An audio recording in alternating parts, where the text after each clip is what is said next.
Olá, como vai?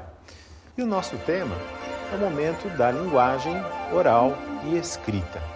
Questões que normalmente nos dão grande satisfação quando o processo flui naturalmente ou quando ele nos dá grande angústia e grande ansiedade no momento em que essas situações se tornam situações problemáticas nesse processo de apropriação. Mas entender essa apropriação, entender esse caminho, é o objetivo desse nosso discurso, né, ao qual nós vamos percorrer algumas aulas comentando um pouquinho mais sobre o que viria a ser linguagem. Nesse contexto, nós vamos procurar discutir com você exatamente o que é a linguagem, pensarmos, refletirmos sobre isso. Aliás, pensar e ouvir a linguagem tem uma relação muito intensa, muito próxima. E essa relação é que nós vamos procurar definir. Como surge? Da onde vem? Como fazemos uso de uma maneira tão rápida quando nos desenvolvemos? Como a criança consegue compreender esse processo e transformar elementos sociais em elementos do seu próprio pensamento? Então, como vemos, essa situação vai nos trazer bastante inquietações. A criança, no seu desenvolvimento, tentando ouvir, interagir, pensar com adultos.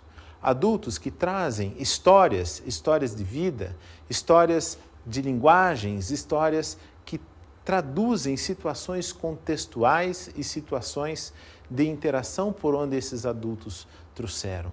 E como será que a criança vê esse processo? Então, esse processo é bastante intenso. Ele depende de vários fatores que estão envolvidos.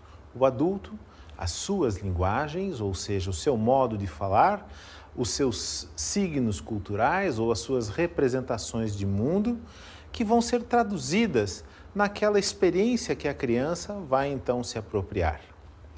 Ora, se o adulto traz todo esse contexto, crenças, valores, ideias que estão postas dentro do ambiente familiar, implica em dizer que basicamente cada criança de cada família vai ter uma maneira própria de poder aprender a falar, diferente de normas e padrões.